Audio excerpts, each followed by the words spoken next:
गांव के एक छोटे से घर में सावित्री देवी नाम की एक बूढ़ी मां अपने इकलौते बेटे अरुण के साथ रहती थी।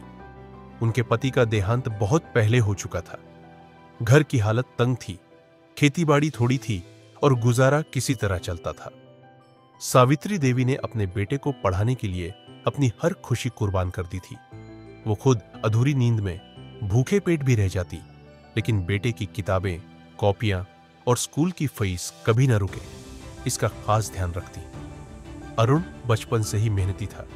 वह जानता था कि उसकी मां ने अकेले कितनी कठिनाइयां झेली है, लेकिन उसके मन में हमेशा एक सवाल उठता था, कब हमारा भी अच्छा समय आएगा? कब हम भी दूसरों की तरह सुखी होंगे? गांव के लोग अक्सर ताना मारते, अरे अरुण पढ़ लिख कर क्या करेगा? हमारे गांव के बच्चों ने पढ़ाई छोड़ दी है और शहर जाकर मजदूरी करने लगे हैं। तू भी जा, अभी से कमाने लगेगा। कौन सही समय का इंतजार करता है?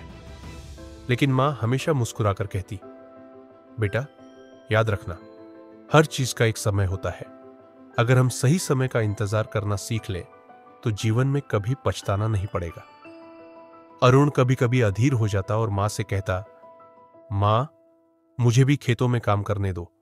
पढ़ाई में इतना समय क्यों बर्बाद करूं जब सब लोग कह रहे हैं कि पढ़ाई से कुछ नहीं होगा? सावित्री देवी बेटे के सिर पर हाथ फेरते हुए बोली, नहीं बेटा, तू पढ़। मैंने बहुत सोच समझकर यह रास्ता चुना है। आज तुझे लगेगा कि समय बेकार जा रहा है, लेकिन जब सही समय आएगा तो मेहनत का फल मिलेगा। यह सावित्री देवी का जीवन धैर्य की मिसाल था। वे रोज सुबह सूरज उगने से पहले उठ जाती, अरुण के लिए नाश्ता तैयार करती, फिर खेत में जाती और दोपहर तक काम करती। वापस आकर बेटे को पढ़ाई में मदद करती। उनके पास अच्छे कपड़े नहीं थे, न ही गहने, लेकिन उनके चेहरे पर हमेशा संतोष और उम्मीद की चमक रहती थी। वे अक्सर कहती, बेटा कठिनाई का समय हमेशा टिकता नहीं है, धैर्य रखो, सही समय आने दो। अरुण धीरे धीरे बड़ा हुआ। उसने गांव के स्कूल से टॉप किया और शहर जाकर कॉलेज में दाखिला लिया। मां ने खेत की थोड़ी जमीन गिरवी रखकर उसकी पढ़ाई का इंतजाम किया। कॉलेज में भी अरुण ने दिन रात मेहनत की। कई बार भूखे रहना पड़ा, पुरानी किताबें खरीदनी पड़ी, लेकिन उसने हार नहीं मानी।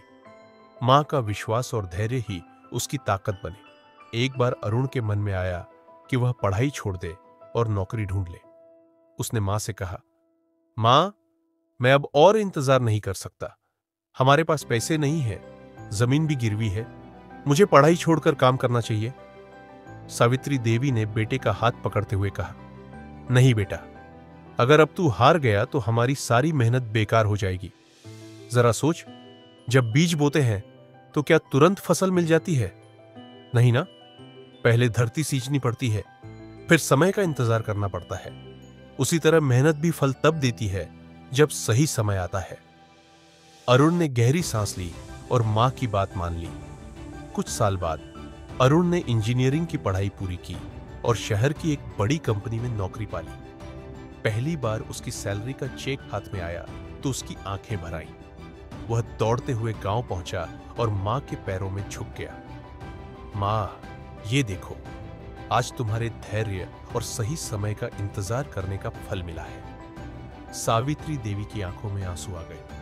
उन्होंने बेटे को गले लगाते हुए कहा, बेटा यही तो मैं कहती थी, अगर हमने अधीर होकर रास्ता बदल लिया होता तो आज ये दिन कभी ना देख पाते। ये अरुण ने अपनी नौकरी से पहला काम यह किया कि गिरवी रखी जमीन छुड़ाई, फिर गांव में एक अच्छा घर बनवाया, मां को अच्छे कपड़े और जरूरी चीजें दिलाई। अब गांव वाले वही लोग जो पहले ताना मारते थे, अरुण की तारीफ करते न थकते। वे कहते, सावित्री देवी सच कहती थी, सही समय का इंतजार करना ही असली सफलता है। इस समय बीतता गया। अरुण शादी करके अपने परिवार के साथ शहर में रहने लगा, लेकिन मां को हमेशा गांव का घर प्यारा था। एक दिन बरामदे में बैठकर मां ने बेटे से कहा, बेटा जीवन में दो बातें कभी मत भूलना, मेहनत करना, सही समय का इंतजार करना, क्योंकि बीज को अंकुर बनने में समय लगता है और मेहनत को सफलता बनने में भी। अरुण ने मां के चरण छूकर वचन दिया कि वह कभी अधीर नहीं होगा और आने वाली पीढ़ियों को भी यही शिक्षा देगा। इस कहानी से हमें यही सीख मिलती है कि कठिन समय में धैर्य रखना चाहिए। मेहनत का फल तुरंत नहीं मिलता, लेकिन सही समय पर अवश्य मिलता है। सही समय का इंतजार करने वालों को जीवन में कभी निराशा नहीं होती।